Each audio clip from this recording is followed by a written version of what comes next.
Hello everyone, Assalamu alaikum. I am Arslan Mughal. Here I teach you physics, class 9 और first year. अच्छा, काफ़ी दिन बाद हम यहाँ पर मिले हैं। दरअसल हम स्टार्ट करते हैं आज के एक अनदर टॉपिक को, और जिसका नाम है एक्सपोनेंशियल नोटेशन। चलिए ज़रा देखते हैं एक्सपोनेंशियल नोटेशन है क्या। What you mean by exponential notation. चलिए एक और मोस्ट इम्पोर्टेंट टॉपिक जिसका नाम है एक्सपोनेंशियल नोटेशन। अब देखिए कि एक्सपोनेंशियल नोटेशन होता क्या है, और इसी का ही दूसरा नाम भी होता है जिसको हम नाम देते हैं साइंटिफिक नोटेशन का। एक्सपोनेंशियल नोटेशन का रिप्लेस नेम है साइंटिफिक नोटेशन। कई बुक्स में जैसे पंजाब टेक्स्ट बोर्ड में या फेडरल में साइंटिफिक नोटेशन लिखा हुआ है, तो इसी तरह से हमारी बुक में एक्सपोनेंशियल नोटेशन का नाम दिया हुआ है साइंटिफिक नोटेशन।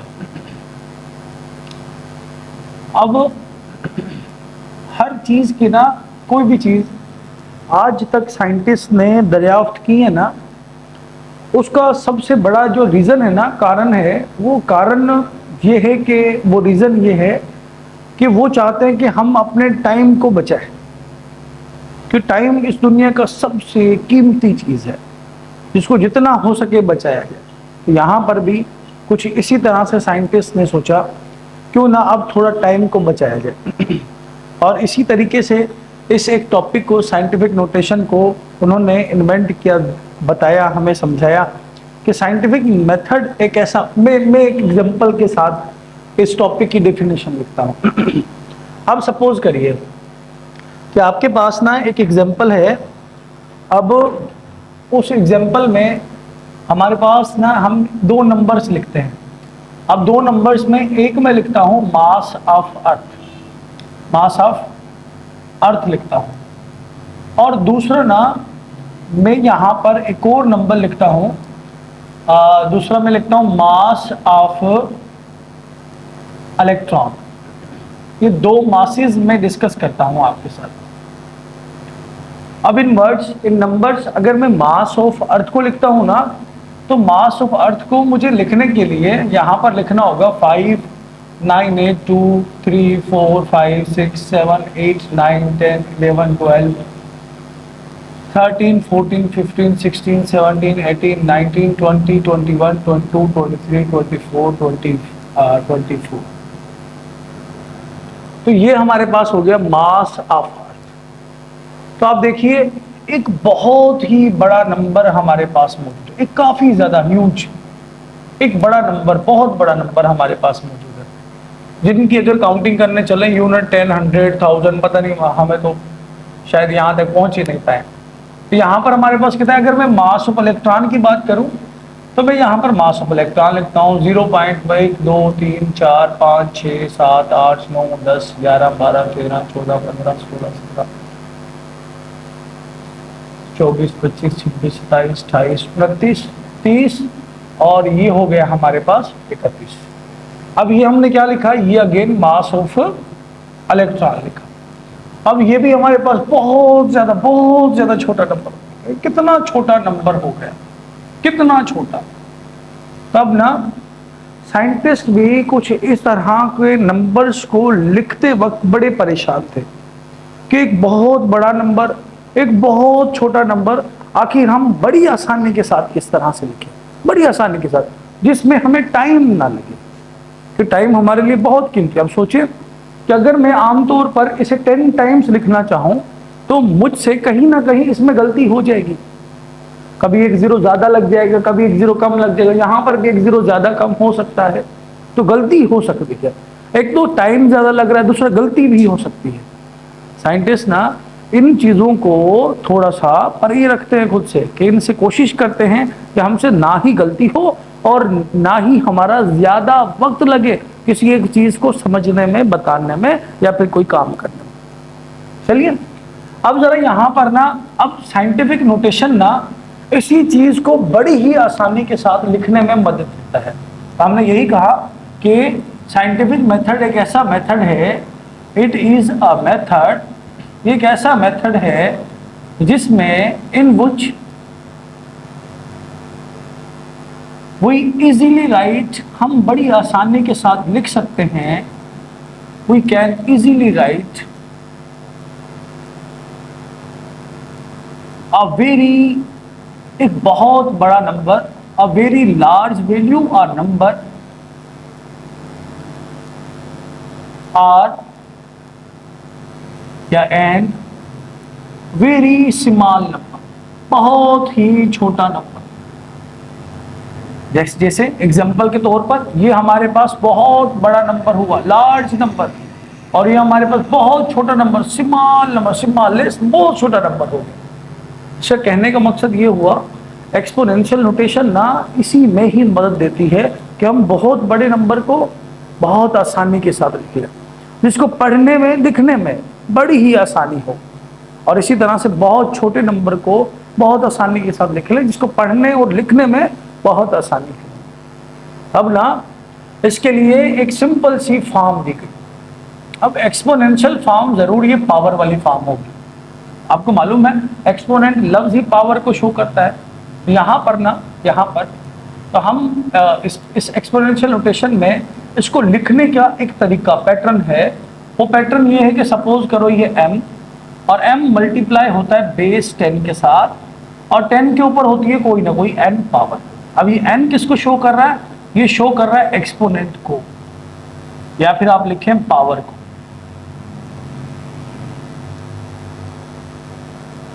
और इसी तरह से ये 10 किसको शो कर रहा है? ये बेस को शो कर रहा है, बेस को। और इसी तरह से ये m जो है ना, दो चीजों को रिप्रेजेंट करता है। अगर द वैल्यू इसको बस दो वैल्यूज, दो चीजों को शो करता है। एक तो मैंथीसा भी कहते हैं इसे हम, मैंथीसा, दूसरे को हम कोएफिशिएंट भी कहते हैं। अब आप लोग कोएफिशिएंट के बारे में जानते हैं, it is a constant value, it is a constant number. ये कांस्टेंट नंबर होता है, नंबर होता है कांस्टेंट। इसी तरह से कुछ इस तरह की फॉर्म, कुछ इस तरह की फॉर्म, ये फॉर्म नजर आ रही ना, इस तरह की फॉर्म को हम एक्सपोनेंशियल नोटेशन फॉर्म का नाम देते हैं। इसी मेथड को हम बड़ी आसानी के साथ यहाँ पर इतने बड़े नंबर में लिख लेंगे। कैसे, जरा देखिए, जरा एग्जांपल हमने शेयर की या देखा कि हमारे पास मास ऑफ अर्थ है।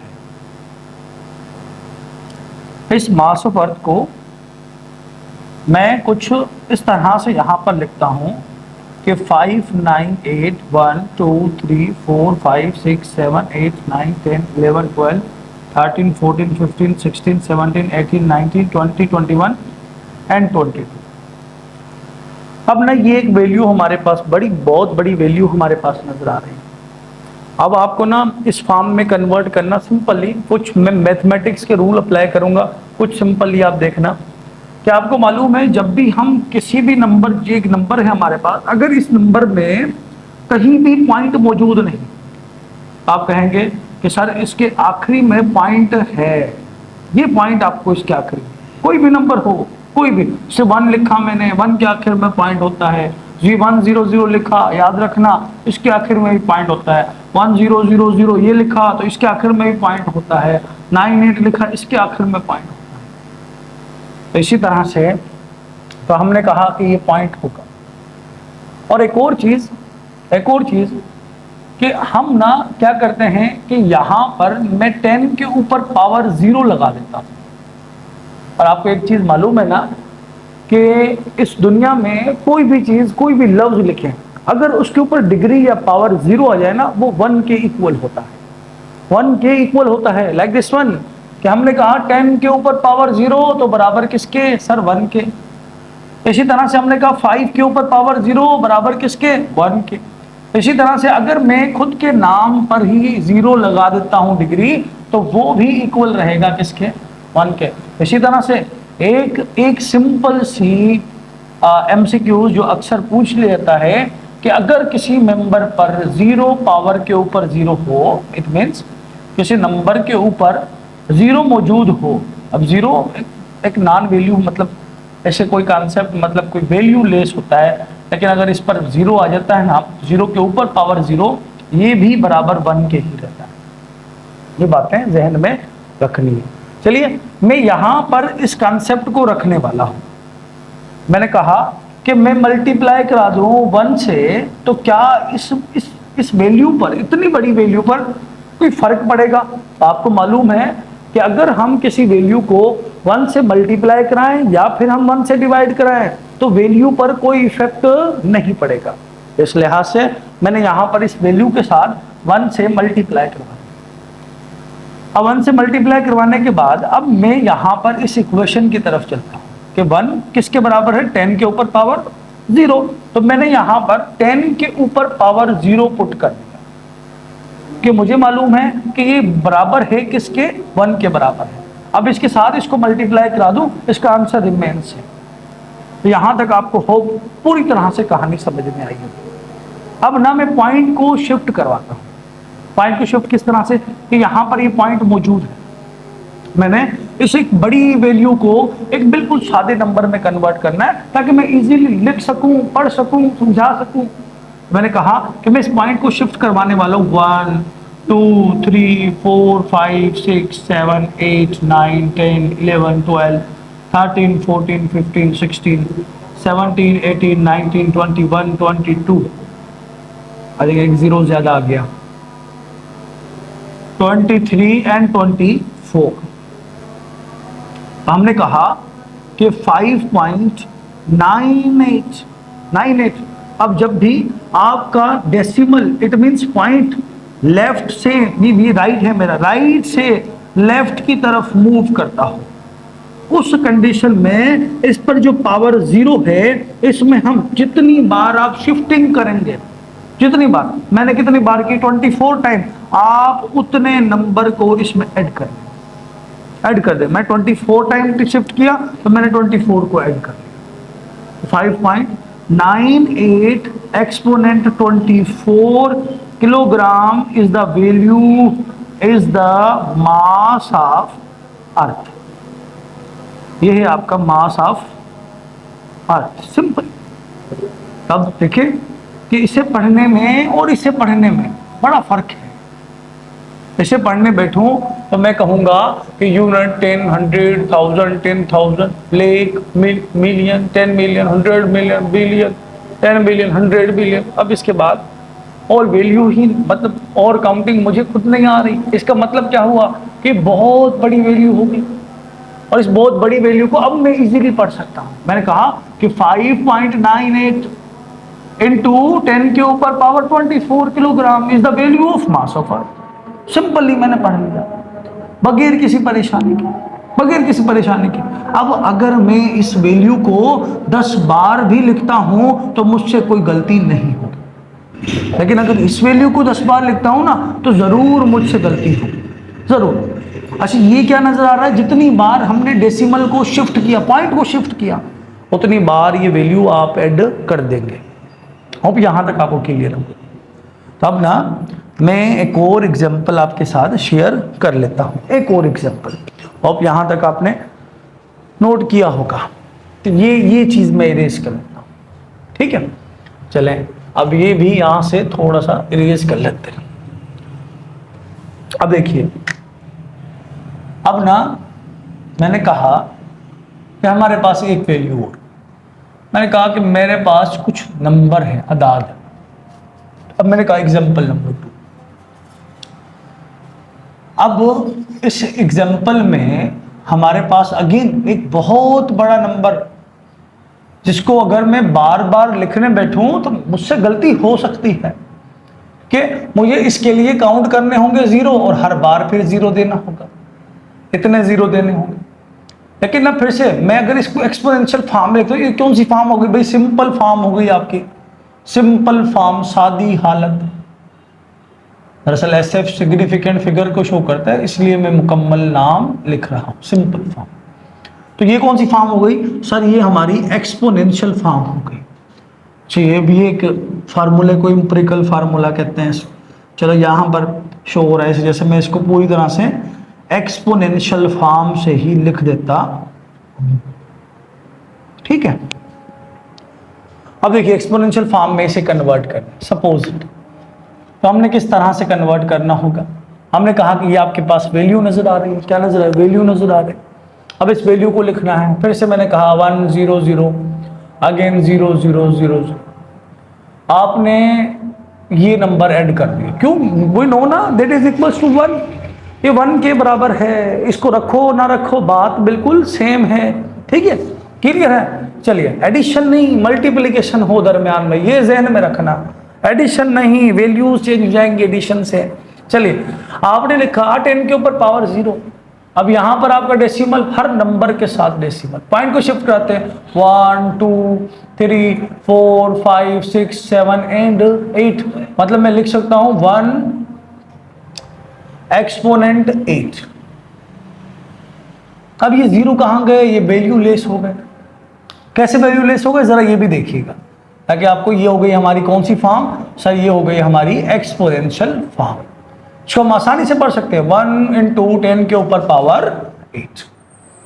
इसी तरह से अगर मैं इन 0 की बात करूं तो आप देखिए, अब मैं अगर कहूं कि ये नंबर किसके बराबर है, आपने कहना है सर 1 के।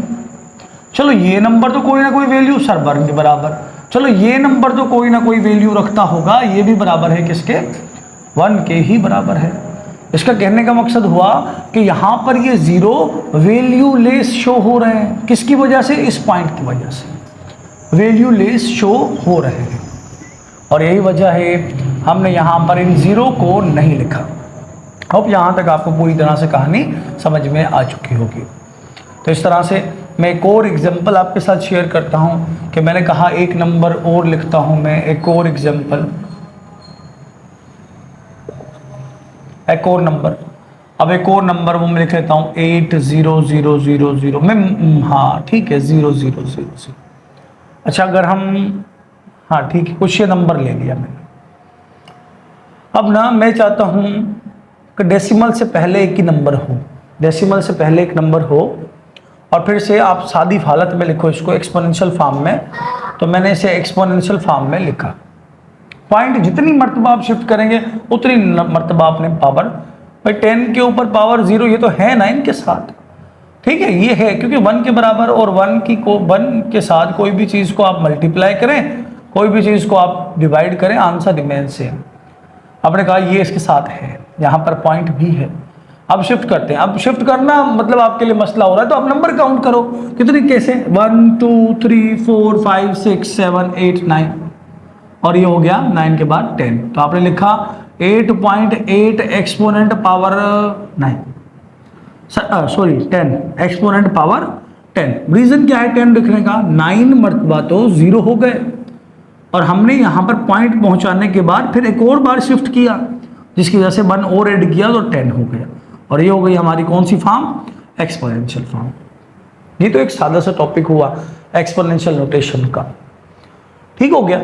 अब एक्सपोनेंशियल नोटेशन के बाद ना हमारे पास एक और एग्जांपल छोटे नंबर की, हमने एक एग्जांपल और ली, हमने कहा एग्जांपल नंबर 4, एग्जांपल नंबर 4। और याद रखना कि जब भी हम राइट से लेफ्ट की तरफ, तब 0 में एडिशन होगी, याद रखना इस बात को। तो एग्जांपल नंबर नेक्स्ट मतलब 4, हमने लिखा 0.1 2 3 4 5 6 7 8 9 10।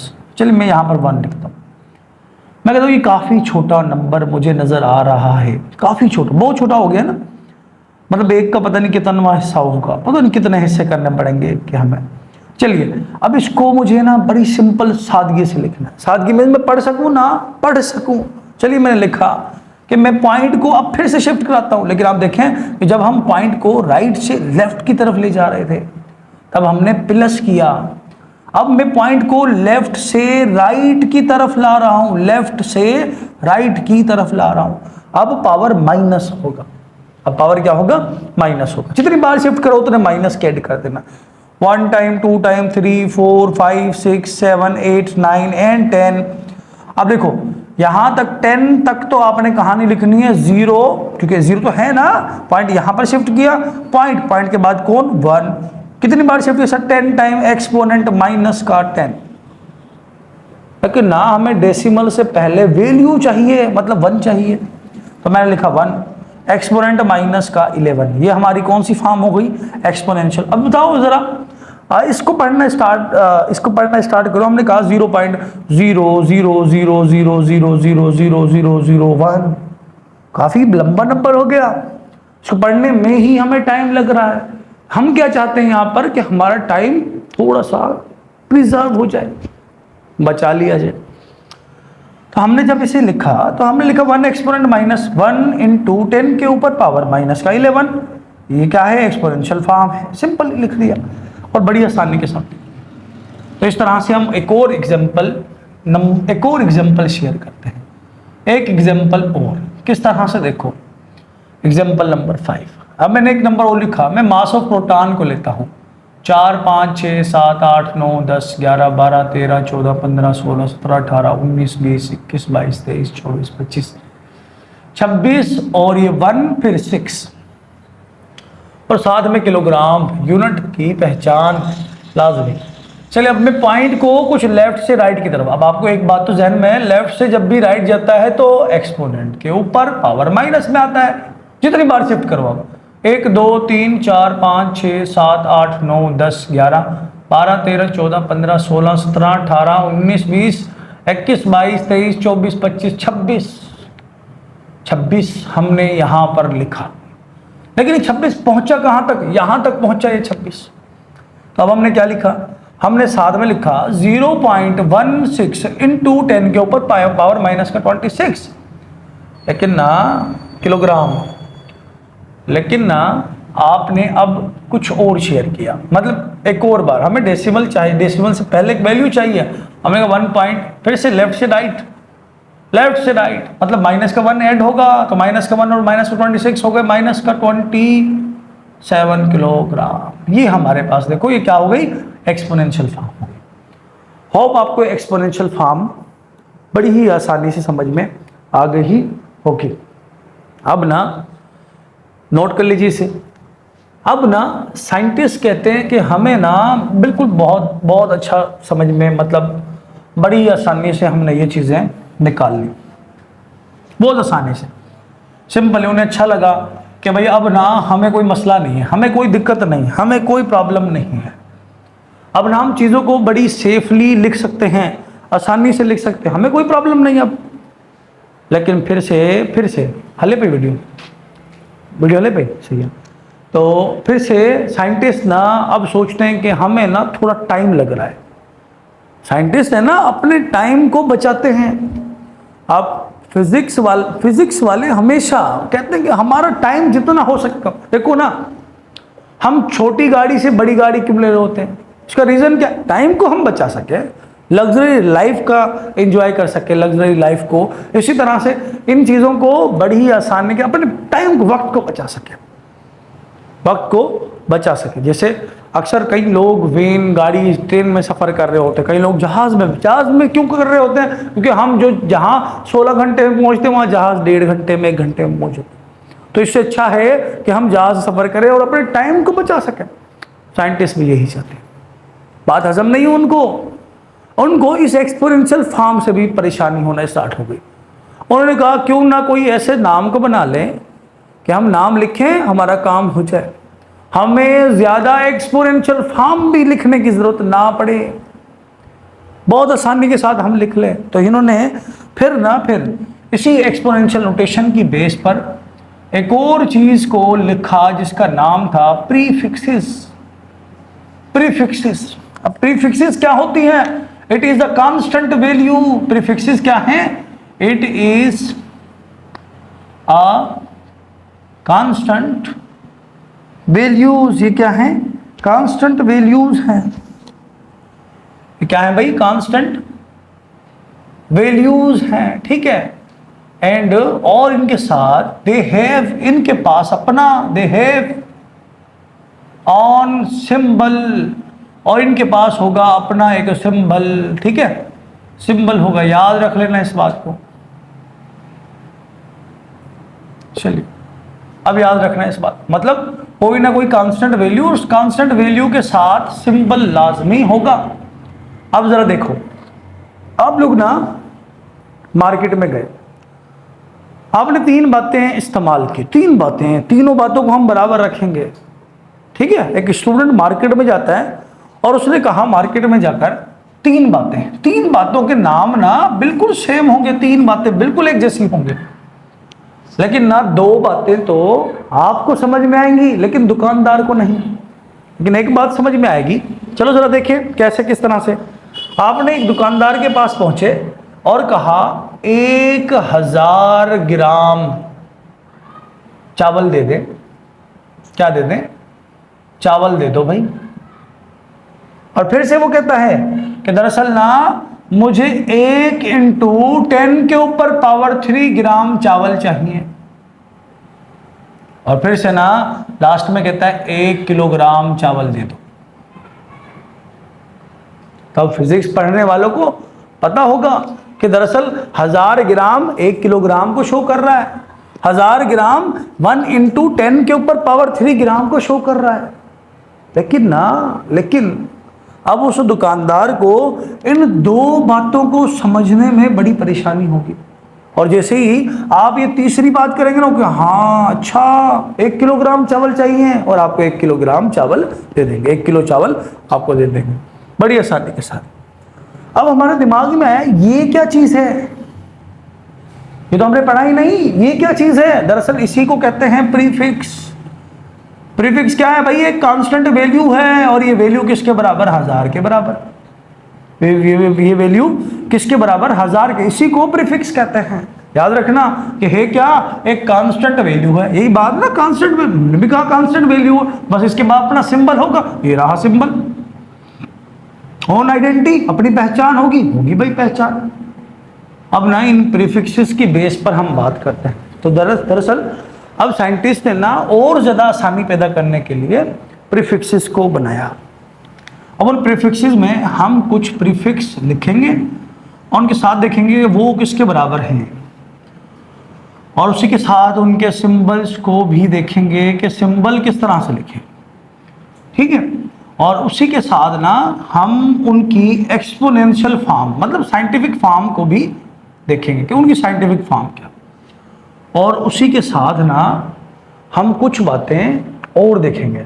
अब वो बातें ना, चलो मैं इसको ना यहाँ से हटाकर मैं इसको एक सीक्वेंसली चला लेता हूँ। मैं ना यहाँ पर बना लेता हूँ इसे। यहाँ पर मैंने कहा कि यहाँ पर होंगे प्रीफिक्स, और यहाँ पर जो होंगे ना वो होंगे इनके सिंबल्स, और यहाँ पर जो होंगे ना वो होंगे इनकी एक्सपोनेंशियल फॉर्म, और यहाँ पर जो होंगी वो होंगी इनकी एग्जैक्ट नंबर वैल्यूज किसके बराबर हैं। अब हमने लिखा कि यहाँ से स्टार्ट करते हैं। हमने कहा कि यूनिट, और यूनिट का सिंबल 1 ही लिख दें। आप क्या लिखेंगे? यूनिट माना 1। अब इसका एक्सपोनेंशियल फॉर्म जो होगी वो क्या होगी? 10 के ऊपर power 0। We know every number, अगर कोई भी नंबर है और उसके ऊपर है पावर 0 तो बराबर है किसके? 1 के बराबर है। और हमने कहा कि इसकी नंबर फॉर्म में वैल्यू क्या है? 1 है। ठीक है। अब देखो कि इससे ऊपर की जानिब ना मैं 1 से ग्रेटर नंबर लिखता हूं, 1 से ग्रेटर नंबर लिखता हूं। ठीक है। और इससे नीचे की जानिब मैं 1 से छोटा नंबर लिखता।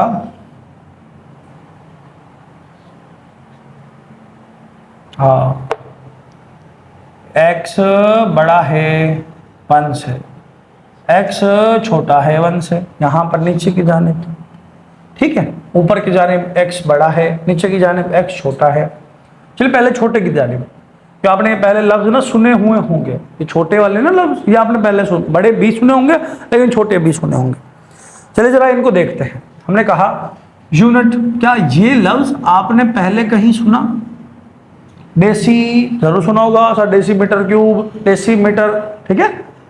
इस तरह से हमने जरूर ये लफ्ज सुना होगा। इस तरह से एक और लफ्ज सेंटी, सेंटी भी जरूर सुना होगा आपने। सेंटीमीटर, सेंटीमीटर कहते हैं ना, सेंटीमीटर। चलो अब सेंटी, हमारे स्केल में ही सेंटीमीटर की वैल्यू मौजूद है। सेंटीमीटर, सेंटीमीटर के बाद आपने जरूर वर्नियर कैलिपर के टॉपिक में मिलीमीटर डिस्कस किया होगा, मिलीमीटर। ठीक है। अब मिली के बाद एक वैल्यू और है जिसको हम कहते हैं माइक्रो मैंने कहते माइक्रो ऑर्गेनिज्म मतलब बहुत छोटे, और माइक्रो भी बहुत छोटा, ठीक है। माइक्रो से छोटा और भी है जिसको हम कहते हैं नैनो, नैनो, नानो। चलिए भाई, नैनो, नैनो कहा हमने से। अब नैनो के बाद एक और चीज होती है जिसको हम कहते हैं पीको, जो दुपट्टों पर होती है वो नहीं है, ये वैल्यू है एक। पीको के बाद हमारे पास है फेमटो, फेमटो के बाद है एटो। चलिए इस तरह से हमारे पास ये प्रीफिक्स है। अब डेसी, डेसी मतलब कि छोटा नंबर है, कितना छोटा, 1 का 10वां हिस्सा। सेंटी मतलब 1 का 100वां हिस्सा। मिली मतलब 1 का 1000वां हिस्सा। तो माइक्रो मतलब सिंबल, सिंबल लिखना है यहाँ पर, सिंबल लिखना है। डेसी को स्मॉल डी से रिप्रेजेंट करते हैं, सेंटी को सी, छोटे सी से रिप्रेजेंट करते हैं, मिली को हम छोटे एम से रिप्रेजेंट करते हैं, माइक्रो को हम एक सिंबल जिसको हम कहते हैं म्यू, म्यू से रिप्रेजेंट करते हैं, और नैनो को हम छोटे एन के साथ, पिको को स्मॉल पी के साथ, फेमटो को छोटे एफ के साथ, एटो को स्मॉल ए के साथ रिप्रेजेंट करते हैं। डेसी का एक्सपोनेंशियल नोटेशन जो होता है वो होता है एक्सपोनेंट माइनस का। आप इन सब के आगे ना ये लगा दें, ये लें, ये लगा दें ताकि आपको परेशानी ना हो। चलिए इसी तरह से हमने कहा 1 क्यू 1 इंटू माइनस का 2, 1 इंटू 10 के ऊपर पावर माइनस का 2, 1 इंटू 10 के ऊपर पावर माइनस का 3, 1 इंटू 10 के ऊपर पावर माइनस का 6, 1 इंटू 10 के ऊपर पावर माइनस का 9, 1 इंटू 10 के ऊपर पावर माइनस का 12, 12, 1 इंटू 10 के ऊपर पावर माइनस का 15, 1 इंटू 10 के ऊपर पावर माइनस का 18। और ये बराबर किसके, देखो जरा, ये बराबर 0.1 के, ये बराबर 0.01 के, ये बराबर 0.001 के, ये बराबर 0.1 2 3 4 5 1। ठीक है, देखो पॉइंट को शिफ्ट करो, 1 2 3 4 5 6। मैंने कहा था जब भी आप लेफ्ट से राइट की तरफ आते हो तब पावर माइनस में होंगे, तो माइनस का 6 ये रहा। हमने कहा 1 2 3 4 5 6 7 8 1, 1 2 3 4 5 6 7 8 9 10 11, 1 2 3 4 5 4 5 6 7 8 9 10 11 12 13 14 1, 1 2 3 4 5 6 7 8 9 10 11 12 13 14 15 16 17 1। ठीक है, ये सारी वैल्यूज यहां पर आ गई। ये सारे के सारे नंबर थे क्या, इट इज लेस देन 1। सब 1 से क्या थे, छोटे थे, सब 1 से छोटे थे। तो इस सूरत के लिहाज से अब हम लिखते हैं 1 से बड़े नंबर को, और 1 से सबसे पहला जो बड़ा नंबर है ना उसको हम कहते हैं डेका, और इसको हम स्मॉल डी ए से शो करते हैं। और ये बराबर होता है 1 इंटू 10 के ऊपर पावर 1, बराबर होता है 10 के। मतलब आप डेका कहो 10 कहो, बात एक ही है। ठीक है, चलिए डेका के बाद हमारे पास आता है हेक्टो, हेक्टो, हेक्टो माना स्मॉल एच, 1 के ऊपर पावर प्लस का 2, सॉरी नॉट माइनस, इधर माइनस नहीं, 1 से बड़ा नंबर लिखेंगे। चले 100। हेक्टो के बाद आता है क्या बच्चों, किलो आता है, किलो, और किलो को हम बहुत जगहों पर इस्तेमाल करते हैं, किलोग्राम, किलोमीटर। ठीक है, चलिए आपने कहा कि किसको रिप्रेजेंट करते हैं, के से 1 इंटू 10 के ऊपर पावर 3, हमने लिखा यहाँ पर 1 के साथ 3 0। चलो अब किलो के बाद आता है कौन, कहता है मेगा, मेगा आता है मेगा, मेगा लिखा हमने, मेगा को रिप्रेजेंट एम से करते हैं, 1 इंटू 10 के ऊपर पावर 6, 1 0 0 0 0 0 0 6 0। चले अब इसके बाद हमने कहा मेगा के बाद क्या आता है, मेगा के बाद आता है, मेगा के बाद किलो, किलो मेगा के बाद आता है टेरा, टेरा नहीं गीगा कर दो ना, गीगा मोल सुना होगा ना, लाहौर में गीगा, लाहौर नहीं इस्लामाबाद में गीगा मोल, और गीगा को हम बड़े जी के साथ, और हमने लिखा 1 इंटू 10 के ऊपर पावर 9, 1 1 2 3 1 2 3 1 2 3। इस तरह से गीगा के बाद हमारे पास आता है टेरा, टेरा जो बराबर होता है कैपिटल टी के 1 के ऊपर पावर 12 होता है। 1 लिखा 1 2 3 1 2 3 1 2 3 1 2 3 3 3 6 3 9 3 12, सही लिखा है। टेरा के बाद आता है, टेरा के बाद आता है पेटा, और पेटा बराबर है कैपिटल P लिखो, और 1 के ऊपर पावर 15 होगा, 15 प्लस का 15, और इसके साथ 15 0 3 3 6 3 9 3 12 3 15, ठीक है। इसके बाद है हमारे पास कौन, एक्सा आता है, एक्सा आता है।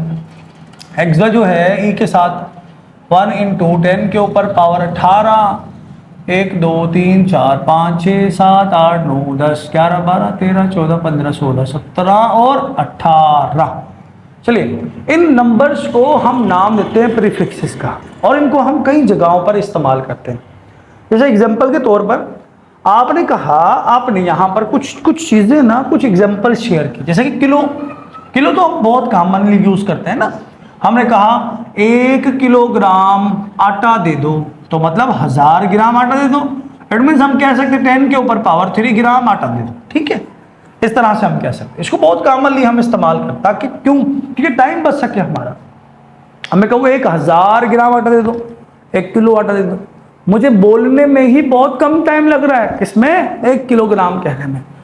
और इसी तरह से अगर मैं बात करूं किसकी, 1 किलोग्राम के बाद हम बात करते हैं किसकी, यहाँ किलोमीटर्स भी तो अक्सर इस्तेमाल करते हैं ना, कि भाई लाहौर यहाँ से 1000 किलोमीटर दूर है, ठीक है। हैदराबाद यहाँ से 100 किलोमीटर दूर है, सांगड़ यहाँ से 26 किलोमीटर, नाब से यहाँ से 36 किलोमीटर, शाहपुर यहाँ 6 किलोमीटर, इस तरह से किलोमीटर। अब किलोमीटर में